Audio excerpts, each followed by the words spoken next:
अस्सलाम वालेकुम, मैं फ़ाइज़ा सदूसी। आई होप आप लोग ठीक होंगे, फ़ाइन होंगे, मज़े में होंगे। और जो आज मैं आपसे स्टोरी शेयर करूँगी वो एक स्टोरी भी है, एक न्यूज़ भी है, एक अपडेट भी है। और आप लोग सुन के हैरान होंगे कि जिस चीज़ को हम बहुत टाइम से बैन करना चाह रहे थे, हम चाह रहे थे कि वो चीज़ बैन होने चाहिए, क्योंकि उसके कोई भी जो है वो उस पर पॉजिटिव जो उसके इफ़ेक्ट्स थे वो नज़र नहीं आ रहे थे, बल्कि नेगेटिव इफ़ेक्ट ज़्यादा नज़र आ रहे थे। तो as a citizen, as a एक अच्छे पाकिस्तानी, एक माशरे के ज़िम्मेदार शहरी होने के नाते, एक अखलाकी इक़्तिदार का ख्याल रखते हुए हमारा फ़र्ज़ था कि हम उस चीज़ के ख़िलाफ़ ज़रूर बात करें जो गलत हो रही है। तो आज बेसिकली ये है कि टिकटॉक के बारे में मैं आपसे न्यूज़ शेयर करूँ कि टिकटॉक को जो है वो बैन कर दिया गया है अगेन।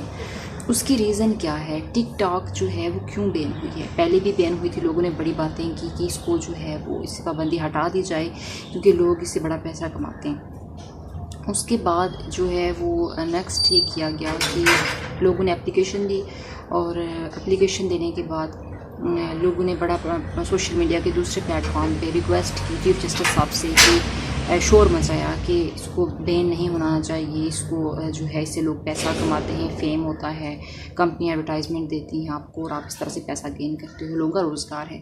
लेकिन इसको हटा दिया गया, इसकी पाबंदी हटा दी गई थी। लेकिन अगेन क्या हुआ कि जिसकी बात जो है वो दोबारा से टिकटॉक को बैन कर दिया गया।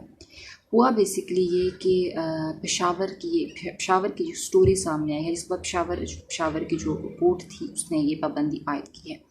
होता ये है कि एक लड़का है और शहजाद नामी, और जिसकी उम्र सिर्फ 20 साल है, सिर्फ 20 साल। और वो जो है वो फेमस टिकटॉक स्टार था, और उसके साथ जो है वो उसकी एक फ़ैन उसने कॉल की कि मैं तुम्हारी फ़ैन हूँ, जो जिसकी उम्र से 16 साल थी, जो 16 साल की थी। और उसने उस लड़के को कॉल की कि मैं तुम्हारी बहुत बड़ी फ़ैन हूँ, और इस तरह उनकी आपस में बातचीत हुई, शहजाद नामी लड़के की और उस लड़की की। क्योंकि वो जब आपस में उनकी बात हुई, वो क्लोज़ हुए और उनका एक आपस में एक ताल्लुक़ डेवलप हुआ जो इस उम्र में नहीं होना चाहिए, तो उसमें बाद में बात करूँगी। दोनों के बीच में एक ताल्लुक़ पैदा हुआ, और फिर लड़के ने, शहजाद ने उस लड़के को बोला कि तुम जो है वो मेरे साथ ऑनलाइन जो है वो काम है। ऑब्वियसली इस पेंडेमिक के दौरान बहुत सारे लोग ऑनलाइन काम करते हैं, बहुत ज़्यादा जो है कंपनीज़ और डिफरेंट जो हैं ब्रांड्स वो ऑनलाइन काम कर रहे हैं। तो उस लड़के ने कहा उस लड़की को, शहजाद ने, कि तुम मेरे साथ ऑनलाइन काम करो और इस तरीके से स्टोर पे जो काम होता है उस तरीके से तुम मेरे साथ काम करो।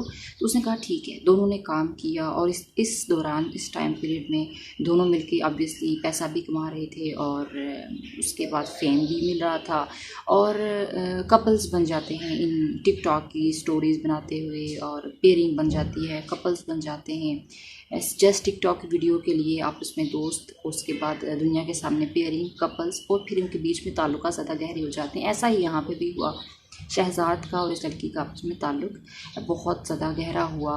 जो है वो ऐसा ताल्लुक़ पैदा हुआ जिसको हमारे माशरे में अच्छा नहीं समझा जाता। तो ऑब्वियसली जब वो लड़की ने फिर कहा कि देखो अब ज़्यादा हमारे बीच में ताल्लुक़ पैदा हो गया, मेरे घर वाले जो हैं मुझे पे पाबंदी आयद कर रहे हैं या जो भी इशूज़ हैं, अब जो है तुम रिश्ता भेजो। उसने रिश्ता भेजा, और रिश्ते का इनकार हुआ। काफ़ी इंसिस्ट किया शहजाद ने घर वालों को, मेरी शादी करो, मेरा रिश्ता करो। जब रिश्ता ना मिला तो शहजाद ने सुसाइड कर दी, और जब सुसाइड की तो उसके बाद उसके जो भाई थे, उसके फैमिली मेम्बर्स थे, उन लोगों ने काफ़ी उसको ढूंढने की कोशिश की। शुरू में उनको नहीं पता था कि सुसाइड कर चुके हैं। तो जब पुलिस आई और उन्होंने देखा कि शहजाद जो है वो छत पर, उसने अपने आप को फ़ैन के साथ लटका दिया, फंदा गले में डाल के।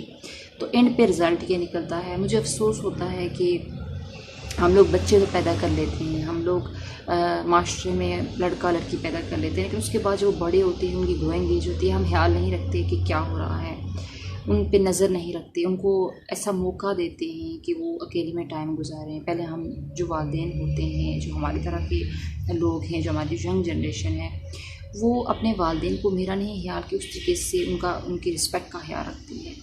और जो पेरेंट्स होते हैं वो पहले वालिदैन बच्चों को टाइम देते हैं कि आप जो है जब जाओ वीडियोस बनाओ, कपल्स बन रहे हो, कहीं पे भी खलवत का टाइम मिल रहा हो दोनों लोगों को, कपल्स को, किसी भी लड़का लड़की को, तो पेरेंट्स पहले इन्वॉल्वमेंट नहीं करते। जब वो इन्वॉल्व नहीं होते, नज़र नहीं रखते, तो ऑब्वियसली साइड इफ़ेक्ट्स होते हैं। बहुत सारी ऐसी चीज़ें बाद में रिज़ल्ट सामने आ जाते हैं कि सुनकर जो है इंसान पागल हो जाता है, इंसान डिप्रेशन में चला जाता है कि हमारे माशरे के अंदर जो हो रहा है उन फैमिलीज़ के ऊपर क्या बीतती है। इससे पहले भी टिकटॉक स्टार जो हैं वो कत्ल हुए हैं। ऐसा ही हो रहा है क्योंकि पहले जो हैं वो मिलके जो है टिकटॉक बनाते हैं, फ़लाँ को फ़लाँ के साथ जोड़ा जाता है, फिर उनके ब्रेकअप बताए जाते हैं, इमोशनल किया जाता है, फिर वो सुसाइड तक बात जाती है, कत्ल होता है। कभी कभी ये भी होता है कि एक टिकटॉक स्टार ये सोचता है कि दूसरे के व्यूज़ ज़्यादा आएँ, तो इस बात पर उनकी लड़ाइयाँ होती हैं और फिर एंड पे जो है रिज़ल्ट इस तरह निकलते हैं। तो इस चीज़ का ख्याल रखना चाहिए। मैं नहीं समझती कि किसी भी माशरे के अंदर, कोई भी माशरा है उसके अंदर, जब पेरेंट्स अपने बच्चों पर नज़र नहीं रखेंगे तो इस तरह के रिज़ल्ट्स भी आएंगे, इस तरह के मामला भी सामने आएंगे।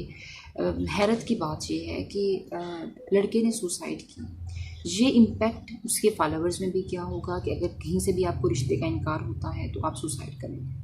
और दूसरी बात ये है कि जिस पे मैं बहुत ज़्यादा फोकस करती हूँ वो ये है कि हम लोगों को पता ही नहीं है कि हमने किस चीज़ के लिए स्टैंड करना है, किस चीज़ के लिए, किस चीज़ को अपने लिए सही मानना है, किस चीज़ को गलत मानना है। हमें सही गलत की पहचान ही नहीं है और ये हमारी सबसे बड़ी कमज़ोरी है, हमारा सबसे बड़ा वीक पॉइंट है और हमारी बदकिस्मती है। ऐसा नहीं होना चाहिए था, बहुत गलत हुआ। उसके बाद जो है चीफ जस्टिस साहब ने कहा कि अगर जन्नत मिर्ज़ा है, दूसरी मिर्ज़ा है तो वो जाए भाड़ में। और जो है ये क्योंकि फाशी फैल रही है, इस तरीके की बेहयाई फैल रही है और ऐसी इक़दार परवान चढ़े हैं जो हमारे माशरे की नुमाइंदगी नहीं कर रहे, तो लिहाजा सब जाएँ भाड़ में। तो हमें अपने हिरा की इक़दार का ख्याल रखना चाहिए। और बिल्कुल ठीक बात की उन्होंने जब पूछा, दो जो लड़कियां थी उन्होंने एप्लीकेशन दायर की पेशावर में, तो उन्होंने कहा कि ये बैन होना चाहिए। उसके बाद इस पर काफ़ी ज़्यादा जो रिमार्क्स लिए गए, तो उन्होंने कहा कि हमने सिंगापुर में, और जिसका जो हेड क्वार्टर है वो दुबई में है, तो हमने उनसे कांटेक्ट किया। हमने उनको बोला कि आप जो है कुछ प्रिकॉशंस होने चाहिए, कोई लिमिट्स होने चाहिए कि कोई भी बंदा अगर इस तरह की वीडियो अपलोड करता है जो फहाशी हो, इसमें बेगैरती हो या जिसमें इस तरह कंटेंट दिखाया गया हो जो अच्छा ना हो, तो उसको बैन करना चाहिए। लेकिन उनकी तरफ से रिस्पांस नहीं आया, जिसके बाद मजबूर होकर जो है कोर्ट ने फैसला दिया कि टिकटॉक बैन होनी चाहिए, बंद होनी चाहिए। और ऑब्वियसली बंद होनी चाहिए। जब एक चीज़ माशरे में बुराई फैला रही है, जिसकी वजह से लोगों के घर बर्बाद हो रहे हैं, सोसाइटी के अंदर इंतशार पैदा हो रहा है, तो ये चीज़ बैन होनी चाहिए।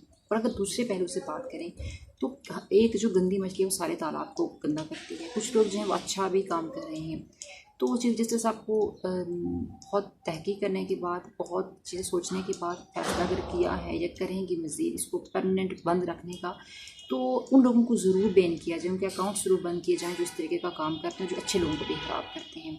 आपकी क्या राय है? आप क्या समझते हैं कि टिकटॉक कंटिन्यूसली परमानेंट बंद होगी या फिर थोड़े टाइम के लिए पाबंदी होगी, फिर जो है शोर मचेगा, फिर इसको हटा दिया जाएगा और फिर वही जो है गंदगी माशरे में होती रहेगी?